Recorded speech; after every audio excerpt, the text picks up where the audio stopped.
Hi! చిన్ని పాపలందరూ వచ్చేసారుగా. ఈరోజు మీకు రో ఇంకో కొత్త కథ చెప్తాను. రోజు ఒక కొత్త కథ తీసుకొస్తున్నాను. ఈరోజు ఇంకో కొత్త కథ చెప్తాను మీకు. అదేమిటంటే, ఒక అరణ్యంలో కాకి, జింక, ఎలుక, ఆ తర్వాత 3 స్నేహితులుంటారు. ఆ స్నేహితులు ఒకరికి ఒకరు మాట ఇచ్చుకుంటారు. మనము ఎవరికి ఏ ఆపద వచ్చినా అందరం ముగ్గురం మనము కలిసి ఉండాలి. ఐకమత్యం మహాబలం గనుక మనం కలిసి ఉండి ఎవరికి ఆపద వచ్చినా అందరము జాగ్రత్తగా చూసుకొని ఆపద నుండి ఉపాయంతో బయటపడాలి అని చెప్పుకొని నిశ్చయించుకుంటాయి. అలా నిర్ణయం చేసుకున్న తర్వాత ఒకనాడు జింక, కాకి ఒక దగ్గర కూర్చొని ముచ్చటించుకుంటూ ఉంటుంటే అక్కడికి ఒక నక్క వస్తుంది. నక్క వచ్చి, నువ్వు ఎవరు, ఎందుకు వచ్చావు అని అడిగితే, నా పేరు నక్క అంటారు. మీతోటి నేను అడవిలోని జంతువులాగా నేను కూడా జంతువునే కదా, మీతోటి స్నేహితం చేద్దామని వచ్చాను నేను. మీరు ఇద్దరు మాట్లాడుకుంటే చాలా బాగా అనిపించింది. నేను కూడా మీతోటే స్నేహితుడిగా ఉందామనుకున్నాను అని అంటుంది నక్క. అంటే అప్పుడు కాకి చెప్తుంది జింకతోటి, వద్దు, నక్క అంటే జిత్తుల మారిది, అది చాలా ద్రోహం చేస్తుంది, నక్కని ఎప్పుడు కూడా నమ్మకూడదు, దాంతో మాకు స్నేహితం వద్దు అంటుంది కాకి.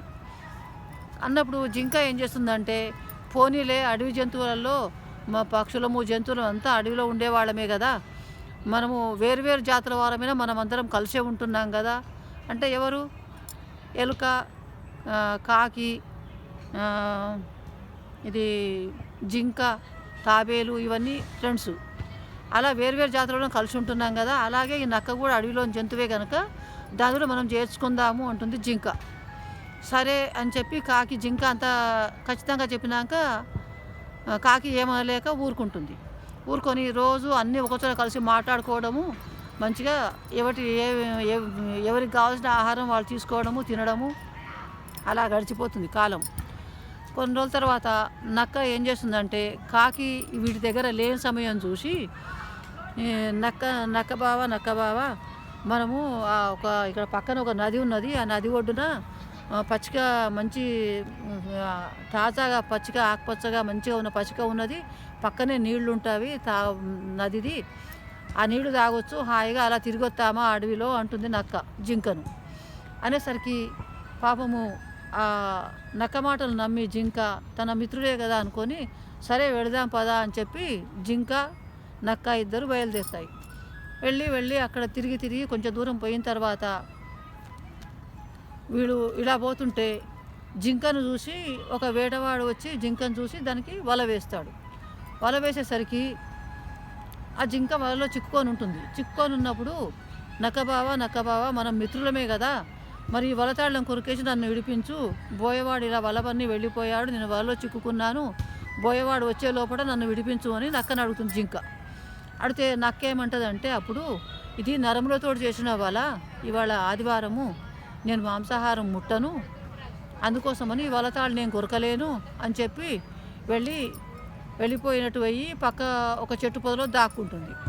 అయితే అప్పుడు నక్కకు ఆలోచన ఏమిటిదంటే, ఈ పొలం రైతు కానీ బోయవాడు కానీ వచ్చి ఆ జింకను వలదీసి విడిపించినప్పుడు, అప్పుడు ఆ జింక మీద పడి నేను దాన్ని చంపేసి మంచిగా దినం శాంతం నాకు సరిపోయే ఆహారం దొరుకుతుంది, హాయిగా తింటాను అని ఆ పొలం రైతో లేకపోతే బోయవాడో వస్తాడో అంతవరకు ఎదురు చూస్తూ ఇట్లానే కూర్చుంటా అని చెప్పి పొదలోపల కూర్చుంటుంది నక్క.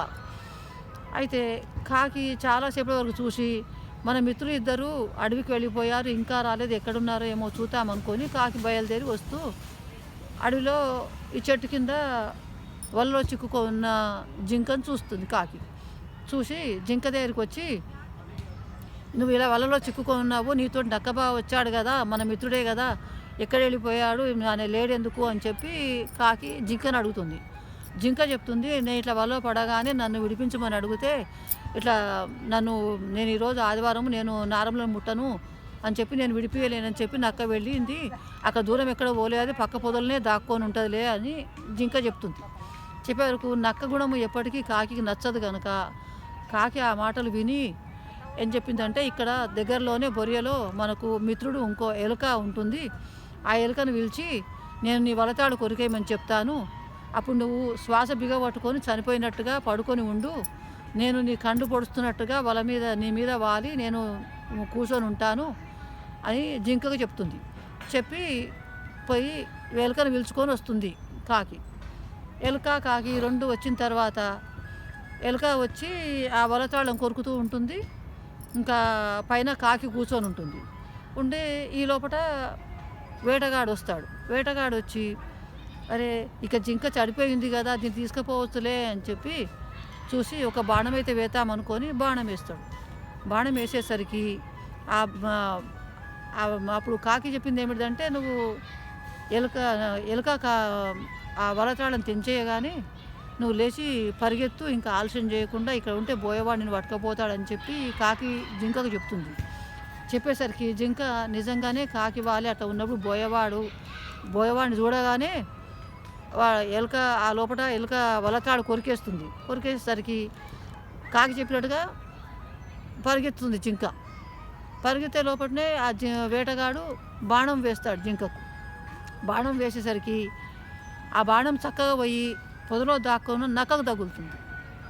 జింక మరి పరిగెత్తుతుంది కదా, జింకకు తగలదు. జింక తనక పొదలో దాక్కుని ఉన్న నక్కకు తగులుతుంది. నక్కకు తగిలి ఆ నక్క అక్కడికక్కడే చనిపోతుంది. ఆ తర్వాత అప్పుడు కాకి జింక ఇవన్నీ మాట్లాడుకుంటుంది. ఏమిటిదంటే, నక్కను ఎప్పుడు నమ్మకూడదు, అది ద్రోహి అని చెప్పి నువ్వు నమ్మినావు కదా, నమ్మినందుకు నక్క మనకి ద్రోహం చేసింది, అందుకనే అలా దానికి చావు వచ్చేసింది. ఇలా అనుకోకుండా మనది నువ్వు మంచితనం ఉన్న నువ్వు బతికిపోయినావు, అదేమో ద్రోహం చేద్దామనుకున్న నక్క చనిపోయింది అని. ఒకరి ద్రోహం చేయాలనుకుంటే ధనానికే ముప్పు వస్తుంది అని చెప్పి ఇలాంటి ద్రోహం చేయకూడదు అనేది ఒకటి ఇందులో నీతి. ఆ తర్వాత ఏమిటంటే, ఎంతటి అపాయాన్నైనా ఉపాయంతో తప్పించుకోవచ్చు. ఇలాంటి స్నేహితులు ఉంటే ఎలాంటి అపాయాన్నైనా ఉపాయంతో తప్పించుకోవచ్చు అనేది ఇందులో నీతి.